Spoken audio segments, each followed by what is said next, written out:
Good morning. Welcome to Real People, Real Stories, Raw. My name is Jay Rothman, and I'm excited to have a guest in the studio with me this morning, Jessica Alstrom. Welcome to Real People, Real Stories, Raw today. Hey, thanks for having me back, Jay. It's my pleasure. It's a Saturday morning here in the United States. It is early out west. It's an early 8:30 a.m. By you, it's already mid-morning, 10:30 Central and 11:30 on the East Coast time. Typically at this time, I am on a trail. I'm hiking for myself and doing my spiritual practice and getting my balance on for the day. And then I typically go on a little bit later. But today we flipped it, and so I'm here. And after the show, I'll do some self-care. But I thought it would be a great opportunity for us to get back together. The last time I had you on a show, it was pre-Quantum Revolution tour. Yeah. And there was a lot of excitement going into the tour for you and your team and your founders of the organization. For me, as a participant, I was excited to come in and having not experienced a retreat of sorts, I didn't know what to expect. And it was really cool going in without expectations, because what I've learned in my own life is expectations are usually a precursor for resentments. And I didn't want to have any resentments against you or experience. So I just went in with open arms and open heart and just making the declaration of I am here to receive. I am here because I matter, and just acknowledging that I wanted to take whatever is going to hit me at the soul level, just be able to embrace it and accept it. And there was a lot of great moments, but in any event, we'll get into that. Good morning to you. And so tell me, how have you been since the weekend, which is it's I think 2 weeks ago that we were all together in Las Vegas. Yeah, I mean, for me, these things, even though I'm on the stage, I'm right there with everybody, and I'm going through, the upgrades and the downloads and the shifts and the changes and the biohacking with everyone else, because we really are a collective. And it's that unity. It's a unity aspect, but it's also the witnessing aspect of quantum theory. Is when something is witnessed, your whole beingness changes as well. So us getting to be on the stage, but then also witnessing ourselves and witnessing other people is a huge transformation. And that's why, I've been doing this work for about 7 years, but it wasn't until I decided to do the tours that I thought this is an opportunity for me to be able to do what I do very quickly in a small amount of time with the greatest amount of change, and not only bring these concepts into the unity principles, but also act as a witness and an observer. And that really, really amplifies change. So it's almost like when you witness someone being kind, your viewpoint on mankind changes. When it's like if you are witnessing someone being unkind and you're not necessarily who you are, you may develop an idea. So us getting together and bringing our greatest potential together and letting go of our egos and letting go of our insecurities and stepping into our higher purpose and our higher power together and cheering each other on, it amplifies the identity of the star seed or the light worker within to finally be seen properly, because most of us have been seen incorrectly. It's like, here we are, these little shining stars inside, that all we want to do is help mankind and help people and be of service. And we're rejected and we're abandoned and we're called weird and we're called different. And there's a part of our consciousness that says, okay, I know that I am, but then I've been surrounded by this contradiction for so long. So these events are about letting go of all that contradiction and celebrating potential. So being able to do that in a group, it amplifies our intention of probably about 1,000,000%, if that makes sense. Of course it does. And I think the greatest challenge is that by the time we exit out of the event, we're all hyped up. We're all excited. We have a lot of people have come out with let's say a new sense of hope for themselves and for their future, and where they would like to be and what they'd like to become. And then we catch our flights, we get in our cars, however we're transporting back home, and then reality sets in. Right. And how do we then take with us and not lose those feelings of excitement, those feelings of hope, those feelings of courage to change, to make those changes that we choose to make in order to improve our lives? Mm-hmm. How do we then carry that further into the reality of exiting out of that safe cocoon where we all held each other, we held ourselves. There was so much love in those rooms, and even in that ice bath, there was love going on. Yeah.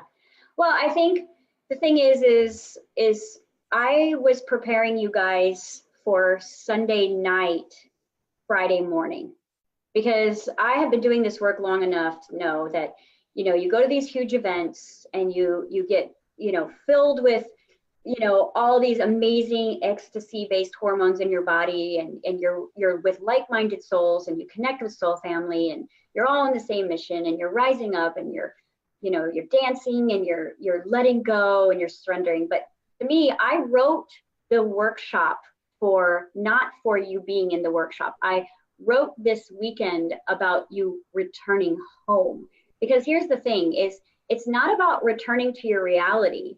It's about the shifts that you make within you that you bring to your reality. So it's not like, oh, I'm leaving the group, and I'm leaving QRT, and I'm leaving Jess, and I'm leaving all my new friends, and I'm going back here. You're not leaving anything. You're taking everything with you.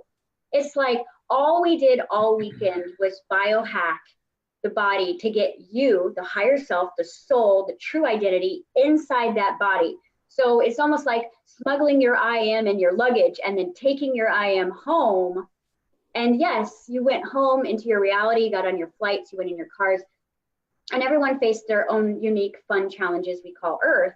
But at the same time, I know that it was a vibration above hope, because hope is still a frequency of kind of like that. I want it to be true, but what I got to witness is ownership. I mean, I've been to a lot of workshops where people are like, okay, maybe I could do that. In this particular event, I witnessed people stepping into their greatness, into their power, demonstrating. And demonstration is the missing component of enlightenment. We're in the third phase of awakening right now. And in the third phase of awakening is I demonstrate. And that's why I'm urging all of you guys out there to tell your stories, to share your testimonies, to share your gifts, to be of service. Because when you actually show up in action is when your body becomes the soul aspect of you. Instead of you having these visions and these hopes of grandeur and these meditations, it embodies you and you become it. So if you noticed all of the biohacking we were doing all weekend, it wasn't a lot of talk. It was a lot of doing, because the body needs to know who you really are. Because if you don't ever teach it who you really are, it will always take the assumption of its original programming of what you are not. Does that make sense? I love that. I love that, Jessica. I was just thinking as I'm listening to you, something that popped for me was, do you remember when, I don't know if you went or not, but when you went to, let's say, to camp, sleepaway camp even, and you go for a week or 2 or 3, and then you come home, and a lot of things unfolded for you, a lot of potential growth, new relationships, having the courage to step out of your comfort zone, and maybe the first time away from home. There's a lot of things that unfolded when we were at camp. And then we go home and we walk right back into our reality. And what most of us held on to is the memories. But there was no action steps to take the experience with us, unless you were a very unique young child. But I could speak for myself. There was no changes that took place. There may be a little bit of growth that carries with us. But for the most part, it kind of reminded me of what we don't want to do is treat this like it's sleepaway camp. Right. we don't want to treat this like it's an escape from our reality, you know, or something that it's not necessarily entertainment. It's about execution.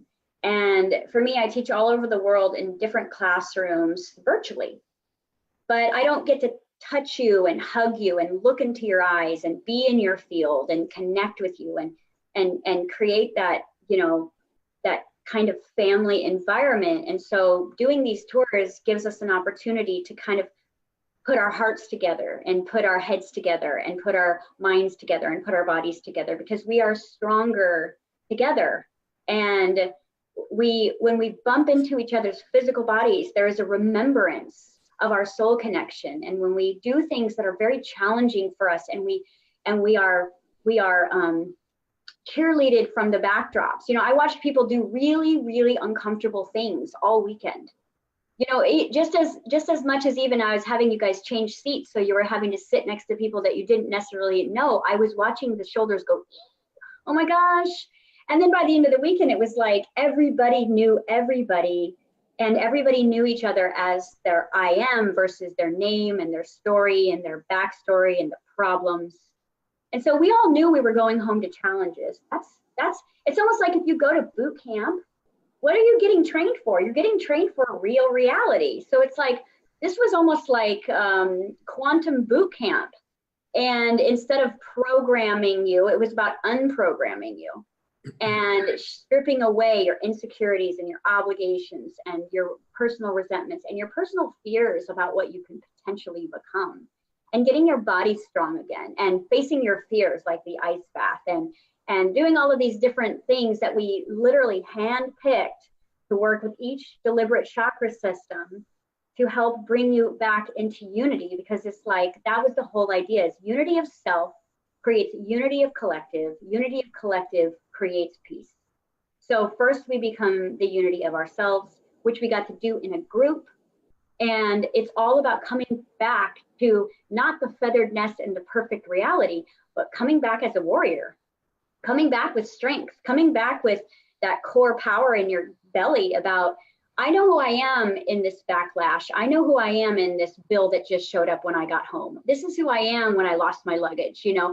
And because that's the thing is life is a game of challenges. And we're never promised an easy path. But the stronger that we are mentally, physically, emotionally, the more fun the challenges are. You know, the more you see the magic in the pain, the more you see the potential in the limitation.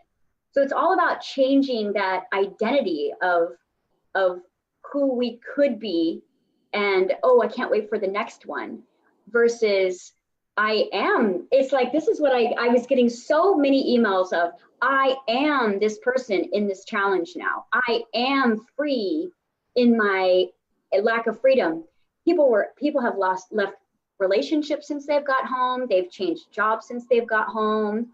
People have started their own podcast since they've got home. I mean, to me, and they probably all dealt with some hell around that or some icky stuff. But it isn't about avoiding challenges. It's about diving down deep with a new backbone and an open heart and vulnerability and a new level of strength that you only can have by giving it to yourself. Beautiful. What was your I am? My I am is I'm free. And to me, what that means is, so I'm a number 5, so I thrive on change. And for a really long time, the fact that I could change like the wind, it made people uncomfortable because I'm always growing out of myself, which means that once I kind of hit a master point, I'm like, well, if I could be this, what else could I be? And so I'm always growing and shifting and changing, kind of like a hurricane.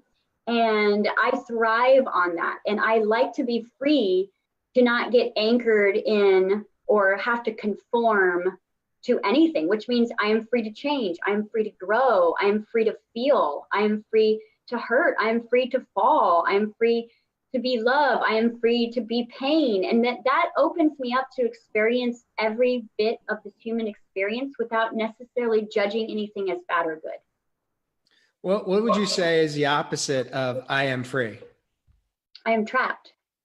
And I would say that is the probably most common I am circling around our collective consciousness.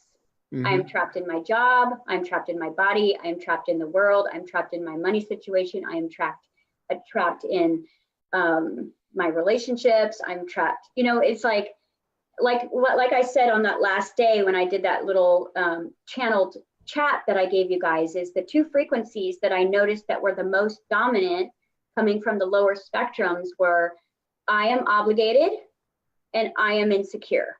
So what's another word for obligation? Trapped. What is another word for insecurity? Unworthiness. So unworthiness and feeling trapped is the biggest mindset that we have in our collective belief systems. It keeps us in the slave mentality, and it keeps us from turning up our light and our volume because of our own insecurities. Yeah. The word that I love is I am bondage. Yeah, same. Because trapped and bondage, it's the same. Bondage for me is just such a strong, powerful word that I have experienced in my own life, not because of other people, right, but because of myself, where I was at and how I felt inside. What I'd like to do is just take a moment here just to acknowledge those that have joined us this morning on this early Saturday morning out west. If you are with us this morning live and you hear something that resonates with you, please, with love and kindness, hit or gently push your like or love button. And if you have any questions or comments, please feel free to share away. I'd like just to take a moment to just acknowledge Gabrielle Schneider. We are a global reach community today. Gabrielle Schneider is, in fact, coming in from Berlin, Germany. nice. Matter of fact, talk about connections. Last week, she had posted something that hit my feed, and I caught it. And I decided for the first time, she's been part of my community for a long time. I reached out to her through a video chat, and we talked for close to 30 minutes. Nice. And it was just an absolutely beautiful exchange of just pure love and inspiration for each other. So I just want to acknowledge Gabrielle coming in. We also have Giada coming in, I believe also coming in from Germany. We've got Donald Cortez Schur coming in from Prescott, Arizona. And Donald and I are going to get together to do a hike tomorrow afternoon and have some fun. We're going to allow our inner children to come out and have a play day. There's actually going to be 8 of us there, 4 adults and 4 children. We're all going to come out and play together and have a beautiful time. We got Priya coming in from India, I believe. Kathy Platty, Adrian Lopez, Valerie Adams, Shirley Martin, and for those, Renee as well. Kathy Wodowski is with us as well, and Marette Campbell. Thank you for joining us. Both Jessica and I so much appreciate you supporting the work that we do today. And your support motivates us to keep showing up and doing the work that we do. And so we want to acknowledge you and thank you for that. Jessica, I am interested to know, your I am is I am free. And what was your personal experience and takeaway from the event, and how has it impacted your life since you have stepped back into your reality? I've been teaching my online academy for about 4+ years now. And, I have 4,000 hours of channeled material, all DIY, do it yourself, quantum journeying. And I only made one intention going into the QRT tour, just one. I didn't, obviously we talked about expectations. You never can have expectations, but the intention that I set for this group of people, and this is why I did the warrior training before we went to the event, was I wanted people to leave knowing how powerful they were. I wanted people to remember their true selves, their higher power that resides within them. And I wanted them to be able to experience that in ecstatic energy and form, and eating and playing and dancing. And the weekend is always the weekend. We're moving and shifting with energy. We're all very intuitive beings. So we have, we're messing with technology and things are happening. But as things are happening, things are clicking. And things are clicking into place. And the way that I channel is I am connected with every other higher self in that room. And so I'm watching this interaction happen, and I'm watching this shoulders come back, and I'm watching this power step in. And when everyone left, No one wanted me or my team. They were like, I am. It was like they were leaving with their best friend. They were leaving with their own superhero. They were leaving with their hopes and dreams that they knew they were going to be able to actualize. And that is what I wanted more than anything, is for people to feel their power. You know, now it needs to be practiced, embedded, and become, but that's all I wanted. I didn't care how the weekend unfolded. I didn't care about any of it. There was no grand sales pitch. It was, I wanted people to feel their potential. And then if they can feel their potential and they can remember their potential, their only job for the rest of their lives is to keep acting it out and keep showing up.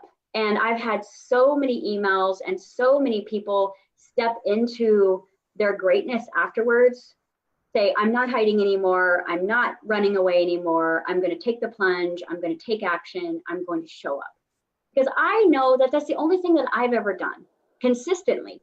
I've fallen 1,000 times. I've been in 100 dark caves. I have been sick, but I've just showed up. I've just showed up, and I know that that's it.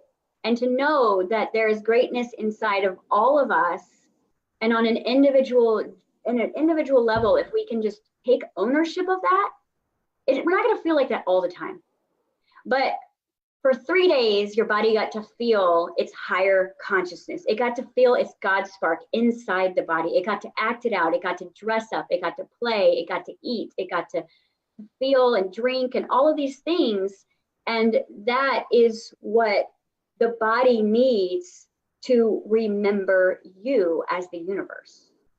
And that's what happened for me. So I am over the moon. I honestly didn't have any expectations, but I had that intention. And I held that intention throughout the weekend, no matter what was happening. And I held space and just showed up. And as the weekend left and we did that beautiful healing down where the old shooting was in Mandalay Bay, I watched 56 light workers stand in a circle. Some of them never done anything like that before, hold each other's hand and show up. And I'm like wanting to cry, just thinking about the impact that, although our intention was set on that particular incident, we were sending out this collective vibration of, I am a healer. I am the answer. I am the message. I am the one. And in that circular spiral motion is the way that the universe is set up, the communication for 56 people, 5 + 6 = 11. That's our angel numbers. It was just like I was standing there in this space of no human emotion. No human emotion could be explained in that moment, because it was confidence, it was peace, it was respect, it was appreciation. I was so proud in that moment of every single person that showed up that weekend for themselves. And that's the difference for QRT, is everybody was there for themselves, not for a social experiment, not to hang out with their buddies. They were there for the me, myself, and I. And because they showed up as the me, myself, and I, that's who they get to take home with. They're not leaving anything behind. They're extracting every single essence of that weekend with them. And they will be forever changed, even though there's now preparation and action and duplication and practice that needs to happen. They have that. And I watched every single person in that room change. And that, to me, is the only reason I'm on this planet. What would you say is the roadblock for those that have in fact come home, that are not, let's say, that are not feeling that they're experiencing change? What do you think is the number one roadblock from them carrying the experience from Vegas into their reality? Expectation. You know, in quantum theory, we teach something called the chaos theory, where whenever you shift, you know, and you make a very positive shift, you usually step into a contradiction and a resistance. You don't shift into a positive aspect into a positive aspect. You actually shift into a positive aspect, and then you're placed in resistance to really formulate and create. So it's almost like if someone was building the perfect car, right? and they put every single system inside of that car. That car would have to be run and practiced, and it would be put through rains and storms and contradictions in order to see if the car now worked well, right? So if we looked at ourselves as rebuilding the perfect vehicle, now our higher self is going to put us through the tests of to see of what is still a little bit of a wonky vibration and what is still in lack frequencies. And those things are going to light up and show, because you know what? The only way you can shine is in the dark. You only can see where you need improvements and where you actually need to still grow in certain areas is to be actually put in sort of some sort of resistance or contrast. And with that, people who don't feel like they had any changes at all, I think that they had an expectation that, and I don't really know of anybody that had that experience, but if they did, it's because they had an expectation maybe that was too high for their personal belief systems, because you know your personal belief systems create your personal reality. So maybe their unconscious belief systems were saying, okay, I'm going to put all my faith in Jess, and I'm going to put all my faith in this team, and they're going to change me. If they had that expectation, then obviously they weren't participating in the event correctly, because we were just literally the messengers and the guides and the cheerleaders to help guide people through their personal change. Each person in that room was their own guru that weekend, their own master teacher, their own spirit guide. We were literally just there guiding the frequencies to the paths of the most allowance that we could create that weekend. And expectations is always the thief of joy. And it is always, always the platform for, it's a platform for disappointment. So that would be the only thing that I would say that could have occurred, but I didn't really witness anything, because if someone maybe didn't feel a certain change, it was probably because they weren't participating. What I found for myself is throughout my healing journey over the past 3.5 years, I continuously remind myself on a daily basis what my intention is for the day. And part of it is, if coming out of the event for me was what my am is, I state it many times during the day. I show up consistently on a daily basis, reminding myself of what my am is, so that I stay in my I am. I'd like to share with you some of my experiences and takeaways as a participant.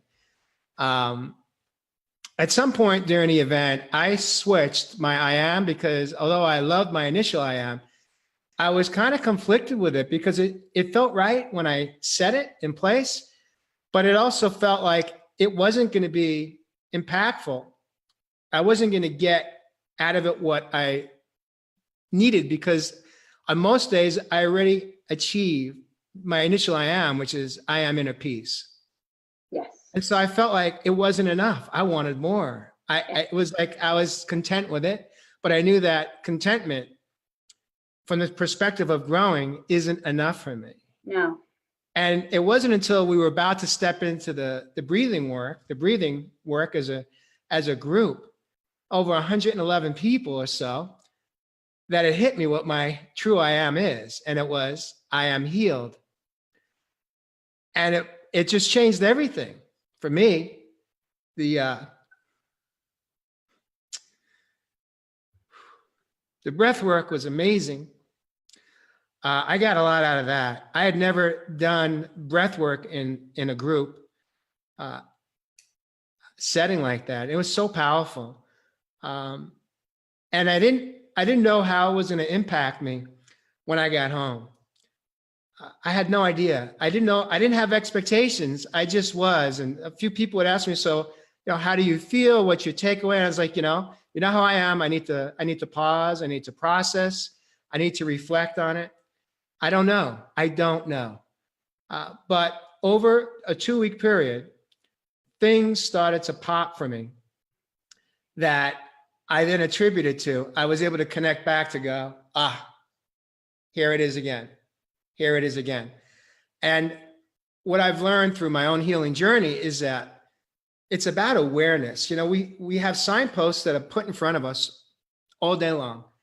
And we're so busy just in that mode of getting things done per se, getting through the day, surviving, whatever it is, however we're choosing to live life today, that we miss so many of the signposts that are smacking us in the face saying, hello, pay attention here. So one of the things that I work on really, really diligently on a daily basis, consistent basis, is paying attention to the signposts, because I don't want to miss the gifts anymore. I missed so many gifts in my lifetime when I was living in what I refer to as living in the darkness. And so here are some of what I have experienced. When I came out of the weekend, I came out with this higher level of energy.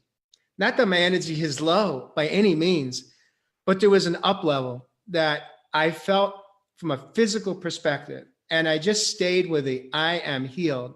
And here were some of my experiences that I had. The first one, a lot of it was about awarenesses, not so much about change, but more about just awarenesses in my own life and in the coaching work that I do. So here are some of them. One was that the word healed is very different than healing, because I used to say that I am on a healing journey. Right. I am healing mind, body, soul. I am healing my emotional, my mental, my physical, and my spiritual well-being. And there's a big difference between the ing of healing and the ed of healed. And for me, the interpretation of that is healing means it's an ongoing process. And we know that we're never done healing from a technical perspective. We're always uncovering more layers, as we say.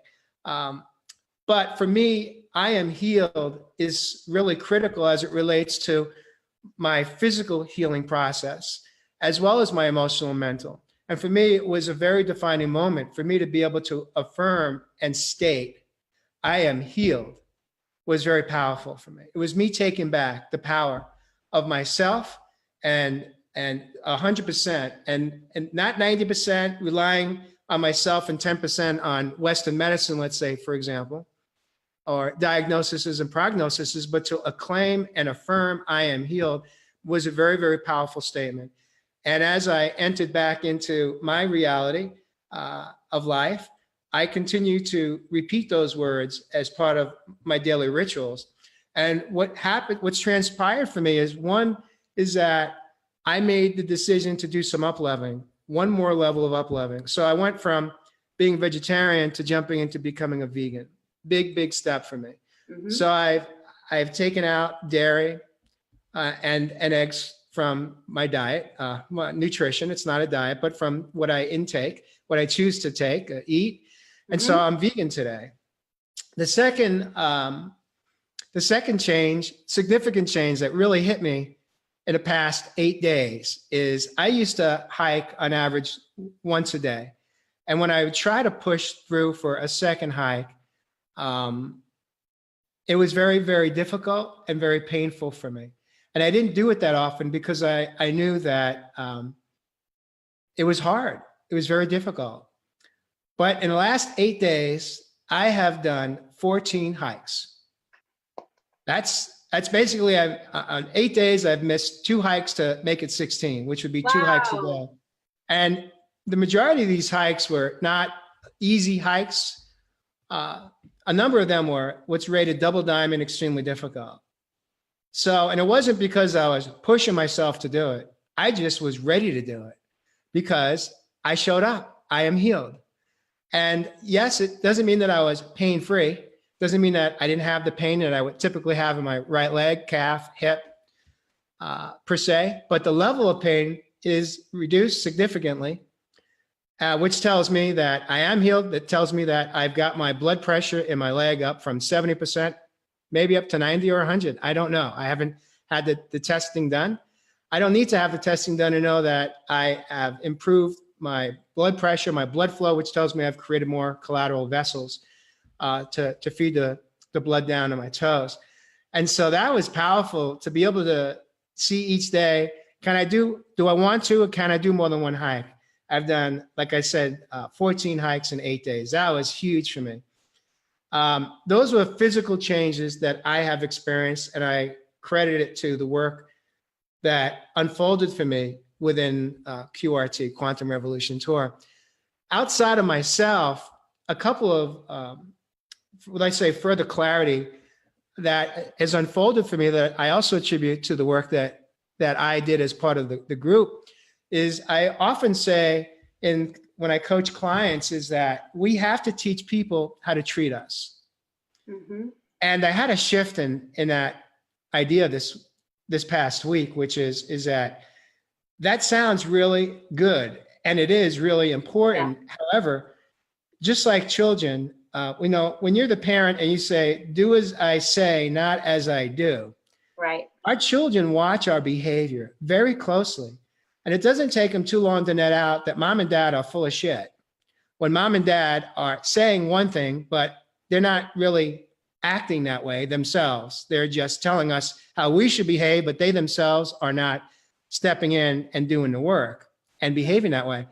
And so what I realized is what's flawed with that statement is that if we think that just by speaking the words, telling people in our life how we need to be treated and want to be treated, but yet we ourselves are not taking action steps to change our own behavior, and we are not treating ourselves with love and kindness by showing up and taking care of ourselves, why should we expect the people in our life to treat us better than we are treating ourselves? And for me, that was a huge breakthrough this week because I realized that I have to show up every single day and treat myself the way I want to be treated. That's how I teach people how to treat me, is by showing up. That's right. Not through my words, but through my actions. Yes. How you treat yourself is how others will treat you. And when you have an expectation that you need them to treat you better than you treat yourself, then you will always be disappointed. Can I offer you one teaching moment? Absolutely. Okay. So I saw you shift your I am during the weekend, and I was super proud.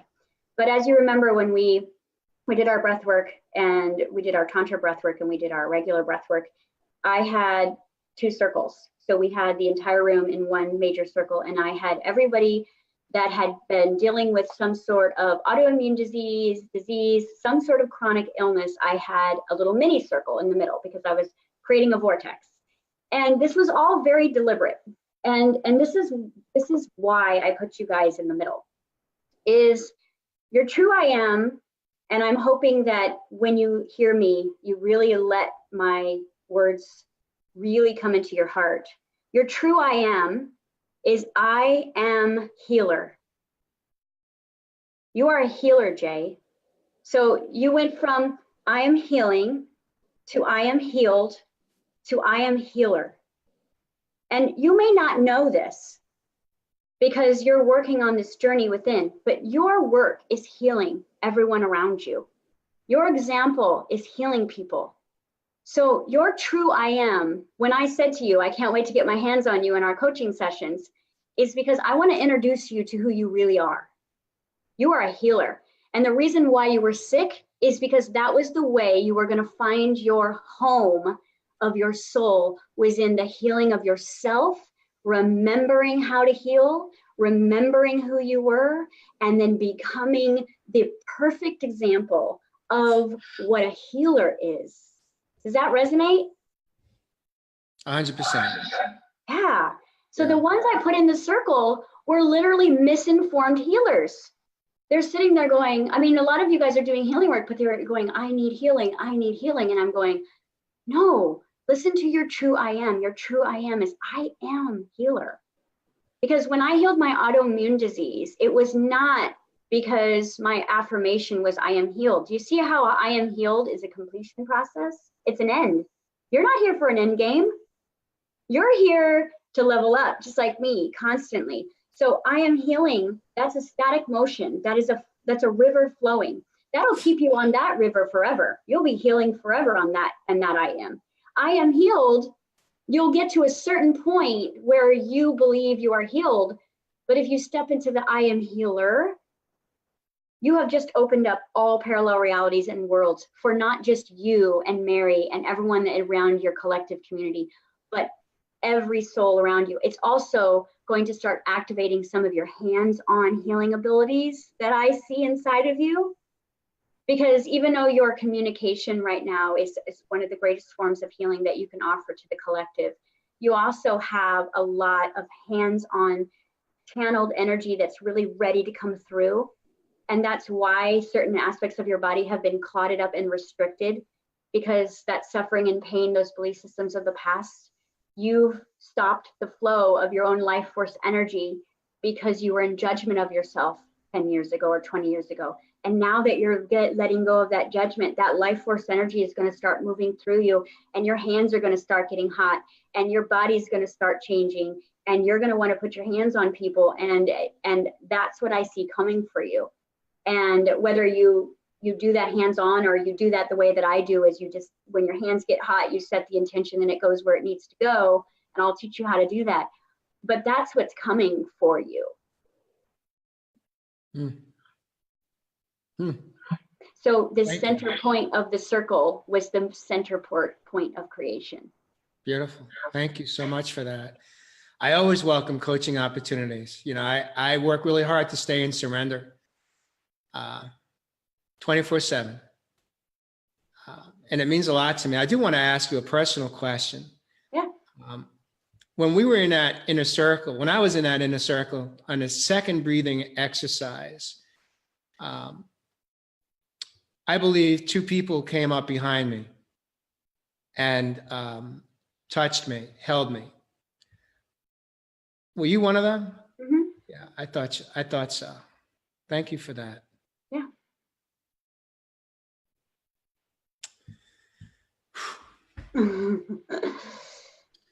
It was amazing. It was amazing to watch from my perspective and be able to be there with you all, because, you know, I truly believe that soul family is soul family, and we have felt so lonely here, and that has kept us in suffering, and our potential is beyond anything that this world could create for us. And so our job is to create a new world where our potential can be realized.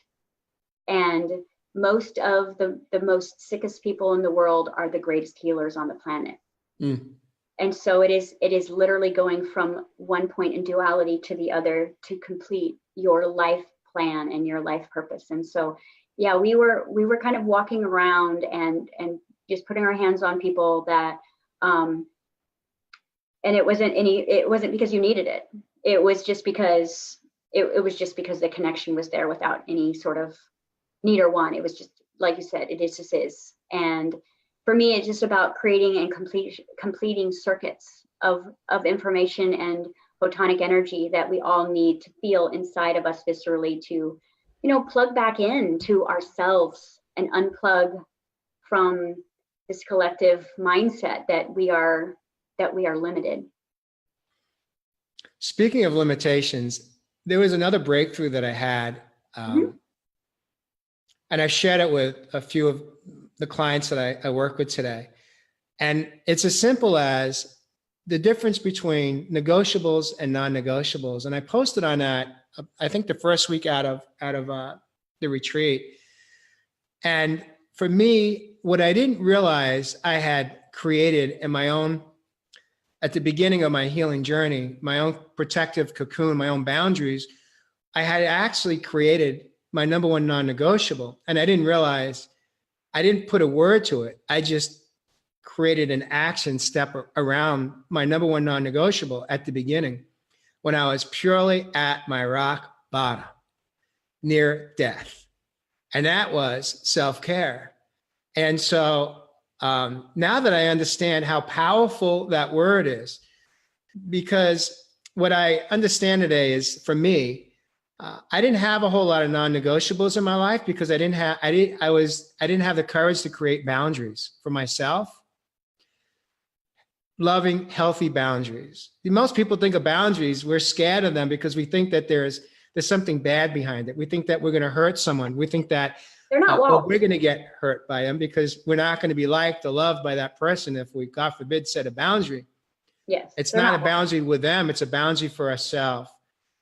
However, what I love about the idea and understanding of how powerful that word non-negotiables is that I'm inviting the people that I work with to really hone in and set and understand, put it in writing, and then let's talk about what are your non-negotiables in your life today? What are you willing to accept for yourself, and what is not acceptable? Where is there no wiggle room? Non-negotiable. Yeah. And then once you understand what they are, affirm them, commit to them, live in them, honor them, and your life will improve almost immediately. Mm-hmm. Just keep showing up consistently every day, repeating what that or those non-negotiables are for yourself. Right. Absolutely. That literally keeps you in the healthiest relationship with yourself. Exactly. Because when that relationship is strong, then every other relationship can be strong. And you're also acting as a teacher, because when someone sees you taking good care of yourself, you inspire them to take good care of themselves. It's not about taking care of each other. There's this quote that I love about relationships, and it says, "I will take care of me for you, and you take care of you for me." And I love that, because it's not about us going in and rescuing each other and proving our love by, becoming a doormat and losing boundaries. It is about self-care and self-love first, and then allowing that, being who you are through that, to be in relation and in partnership with other people and places. It's like, again, we don't want to give away our essence. We want to give away our extra. And for empaths and light workers, that is the number one thing that makes them sick and broke and lonely and resentful, is lack of boundaries, lack of self-care. They're really good at loving everyone around them and taking care of everyone around them, but again, we can usually find all pain and suffering around the relationship with self. I love what you just said, because basically, to net it out, the contrast, the darkness, when we behave as you described it, without calling it a label, it's codependent behaviors. It's where I came from. Me too. And when I know that, and that's why we have this connection. There's so much we have in common from our past behaviors in our lifetime, in this lifetime at least. Yeah. However, how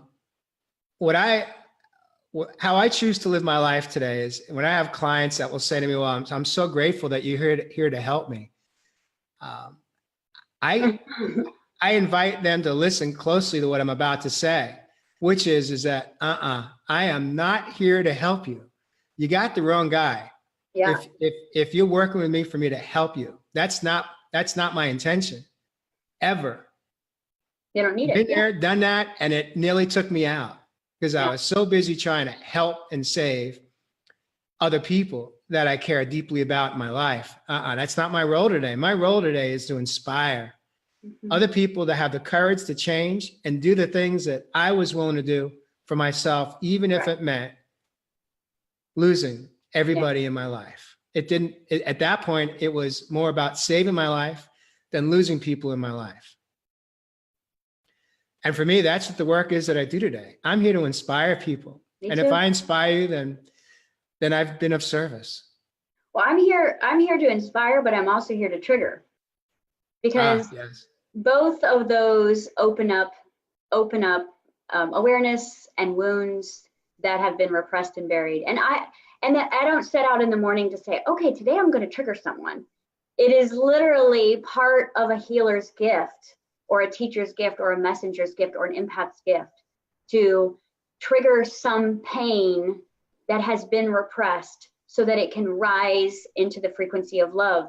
And we can be as perfect as we try to be, and just through our own examples, sometimes we can trigger someone else's pain, someone else's insecurity, someone else's story, someone else's perspective, without even trying, because there's never an intention behind it. But what's my piece, what is my kind of takeaway that keeps me very grounded in the work that I do, is that whether I trigger you or inspire you, I have still been a light worker. I have still done my job. I have still showed up, because I know that that trigger is going to give you courage and strength and awareness.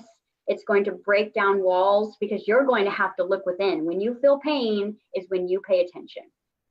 So it's just something that I've gotten a lot of peace on with the last few years, especially as many personal stories as I share. You know, it's not about being politically correct or walking on eggshells around people's belief systems. It is about telling the truth. And I am very, very honest about what is constantly happening in my reality, and I don't sugarcoat those things. So if that triggers someone else's reality, then I say, you're welcome, you know, because that is a gift. And my deal breaker, my truest deal breaker on this planet is, for me, is self-care is become something that I don't have to intuitively or consciously guide. It is something that is just part of my subconscious at this point.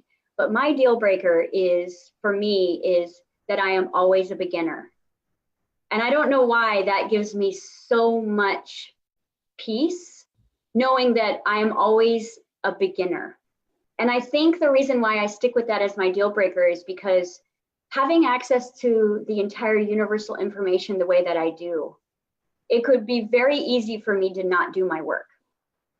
To know you better than I know myself, to know what's in your timeline and your story and what's in your future for you, could keep me lazy in my own learning of who I am. So when I am always a beginner, like every day I wake up and say, what am I going to learn today?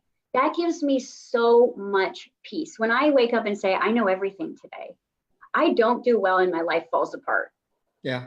You know what I mean? It's like staying in this state of humility and learning from my own challenges and mistakes and lack of consciousness, you know, because to me, any form of judgment is a lack of consciousness. And I'm like, oh, pay attention. There's a moment where I'm unconscious here. Like, this is an opportunity for me to begin a new journey with myself. And you know, as we're leveling up, our needs and wants change. Our self-care changes, doesn't it? You know, yes. You being able to hike 2 times in a day, your self-care has to adjust to that. So that's just being aware enough to know that your body is going to be changing constantly. And you're going to have, I mean, with the understanding of epigenetics, if you move your I am from I am healed to I am a healer, your epigenetics are going to follow that imprint. So that's exactly. I'm excited to experience that, because when we exit out of our live streaming show today, I'm going to take my morning spiritual practice hike, and I'm going to change my I am one more time. Well, you're right. It's been a natural progression. That's the beautiful thing about showing up for ourselves today, is that we welcome change. We welcome adjusting, because that's how we grow. You mentioned the word humility a moment ago, and I had a note here to touch on ego. And I'm curious to know, from your perspective, well, how does ego impact our ability to heal and to come home to who we are at our true self, our true essence, coming home to ourselves? How does ego get in the way? It can completely sabotage, and it will completely stop your journey. To me, ego is the identification of the unconscious version of you. And the vehicle that you're sitting in that seat right there, can be driven by the ego, and it can also be driven by the I am. So when we're unconscious, ego naturally takes the driver's seat. And so the secret of deciding and understanding who's driving is, how do you feel? Because whenever ego is present, you're always going to feel separation. You're always going to feel limited. You're going to feel naturally smaller. You're going to feel confused. You're going to feel doubtful. You're going to have more worry. You're going to have more regret. You're going to have more memories from the past popping up. And that identity of you has been able to drive this vehicle for a really long time. It is the natural, it's almost like the reset. It's like if you go unconscious, your ego is going to step into the vehicle and drive. So for me, what I like to do for myself is obviously presence. Being present, you'll always know who's driving your car. You'll always know who's driving the vehicle. Is it the I am? Is it the ego? And for me, if I'm tired, like if I haven't had enough self-care, if I'm exhausted, if a lot of big changes have just happened in my reality, if my nutrition isn't where it needs to be, I will notice that natural ego component stepping into that driver's seat. And from my I am perspective, I'm kind of witnessing it. And I'm having thoughts and feelings and emotions around this mortal, unconscious identity of myself. And I don't feel good. So I know that that's not me. So what I do is, instead of trying to fix my thinking, I try to raise my vibration. So don't change the thinking, because that's a vibration. So changing the vibration, laughing, playing, don't think about the problem. Don't think about the thing you're worrying about. Think about how you can move out of that frequency back into a higher vibrational state where I am can kind of move into the vehicle and say, okay, we don't feel small. We're not going to settle for any of this. We are powerful. We are unlimited. And if you're not feeling like that 80-90% of the day, all you have to do is create an accountability process with yourself to check in with your presence on the hour and say, am I present? Am I present? How do I feel right now? Do I feel small or big? Do I feel limited or unlimited? And if I feel unlimited, I'm going to make some peripheral, changes. I'm going to make some visceral changes that are going to help my natural body's vibration rise so that I can reconnect with my higher frequency. Because see, the I am will not drop into a lower frequency. The I am will not drop into lack. So it's like, no, I can't participate with those emotions. And the I am not, or the ego component, is very kind of attuned to the body, and it knows your weaknesses, and it knows when you're tired and hungry. That's why when the moons change and the solar flares hit and the menstrual cycle hits, or for a man, when their cycles change, that's when you're kind of at your weak point. And if you've ever looked at a predator, they're going to prey on the weakest energy to infiltrate. So when you're at your weakest vibrationally or weakest body energy is when you're going to notice that ego creeping in. And so that's when you have to, instead of judging your ego, because that's not going to help you, because that's going to drop you further in your frequencies.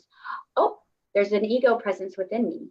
What do I need and want that I could do in my immediate time and space with what I have at my disposal to raise my vibration? I have music, I have color, I have sound, I have good people over there. I've got nature, I've got great books, I've got great movies, I can laugh. These are all things that's going to instantly move us into a state where we can remember appreciation and gratitude again. And as soon as we can move back into appreciation, I am moves back into the vehicle. And the ego component becomes the backseat driver that might criticize you from the back seat with its 2 cents, but your I am is driving the car. I love that, Jessica. You just put a pretty bow on a show. What you just described is what I refer to as distractions. We have to have the awareness. I call it the ego vital check. Like when we go to the doctor, the hospital, they do vitals to see where you're at, to make sure you're safe and you're not in danger. And a lot of the time, the ego wants to get us in trouble and puts us, allows us to. It wants to take control. And so I do ego vital checks for myself to go, okay, where is this coming from? Where is this thought? Where is this emotion coming from? Is it coming from within, or is it coming from my thoughts and ego? And then I go into acknowledging what it is. And then I go into distraction mode, reaching for healthy tools that will help distract these thoughts, or where the ego is trying to take control. Absolutely. And most of the time, I'm able, like that infant, that little baby that you have is having a low mood. What do we do as a parent? We try to distract them to bring them out of it. Mm-hmm. We have to distract our ego like it's that infant within. Yeah. And take control of the emotions behind our thoughts. That's right. Beautiful. Right. The emotions are. You're not going to believe it, Jessica. We are at the hour. Oh my gosh. Yeah, it is an hour that we're into this. I wanted to invite you to perhaps to maybe take a moment here to just share some closing thoughts and words. And if you could stay in the studio for a few minutes after we go off live, I'd really appreciate that. But I do want to thank you for joining me today. I always absolutely love our conversation. We're never done. there's always so much more to talk about and share on. And as we both continue to learn and grow and inspire ourselves and inspire others, it just keeps getting better. And that's right. We're on the journey together, that's for sure. And we're always learning about who we are and who the world is on the journey. So I think my closing thoughts is obviously thank you so much for having me and my team on your beautiful show. You have created such a safe space for all of us and such an inspiring space for all of us to kind of come and share who and what we are, bringing to the table here on this planet. And, I just wanted to thank everybody that was able to come out to the QRT tour. I know that was not easy for people traveling from Australia and the Middle East and all over the world to come to dirty, stinky Vegas. And it was amazing because, light workers, we like to do it in the dark, right? So I just wanted to give everybody a big appreciation for making that journey. And anybody that's coming to join us in September, we're not quite done with Vegas. We're going to hit it again, but we're going to be hitting it a little bit harder because you guys are going to be ready. And I'm going to be putting together a big pre-LEM workshop for you guys to be able to get your bodies ready for our next Vegas, because we're going to be bringing in new elements of the biohacking and leveling up capabilities. Because you know what, this ascension process that we're in is real, and we are all not, I don't necessarily believe that we're waking up, but we're stepping into ourselves and we're becoming, and giving yourself a lot of props for doing that and being proud of yourself. One thing that I do at night is, no matter how my day goes, good or bad, most of the time it's pretty good, but I will kind of run through a checklist of the things that I'm proud of myself about. And it's almost like an inner gratitude work. And then anything that I'm not proud of or that I didn't get completed, I ask the universe if I may surrender that so that I may sleep and redevelop overnight, and in the cosmos work with how I can be better for the world tomorrow. And my sleep has improved so much because I'm staying in that frequency of being proud of myself, but that I'm also surrendering. And it's very important that you guys surrender your imperfections, because you need to make space for your true selves, which is perfectly imperfect. So just wanted to give you guys that, because that has really helped me. It's helped several of my clients just, close your minds down at night and really kind of bring the energy in, and then surrender it out into your beautiful soul family and spirit family that is always around you. I love that. Thank you so much again, Jessica, for joining me live on Real People, Real Stories, Raw. I do have Monday, I've got a special edition of Real People, Real Health. I've got a guest coming in who's part of your community, Christine Witherow. Yay! And she's going to come to the studio to share her self-healing journey from her diagnosis and prognosis of Lyme disease. And so she's going to step in, and I'm excited to have her. And next Friday, I've got a Real People, Real Stories. I've got a few of your co-founders jumping into the studio who's going to share what their experience was like at QRT. Awesome. We've got Amber, Jennifer coming in from Australia. We've got Christian, and we may even have Lacey join us for a bit. Yay! Of course, you're always welcome to step in if you'd like to be part of, but the invitation is always open. That's going to be sometime on Friday. So we got a couple of great shows coming up this week. My closing words are, for me, the antidote for healing has been self-care. Self-care was the gateway to learning how to like myself and eventually falling in love with myself. And so I encourage you to put down that to-do list. This is your weekend. This is your time to take back your life. Baby steps, big priority. Start by doing some self-care, whether it be for 15 minutes, 30 minutes, an hour or 2 or 3. The priority list, the stuff that's on that to-do list can wait. Yeah. Do some self-care, and your life will begin to improve and get better. That's right. And with that, thank you so much for joining us live on Real People. Thank you for having me, Jay. I love you guys. Love you guys too. Thank you.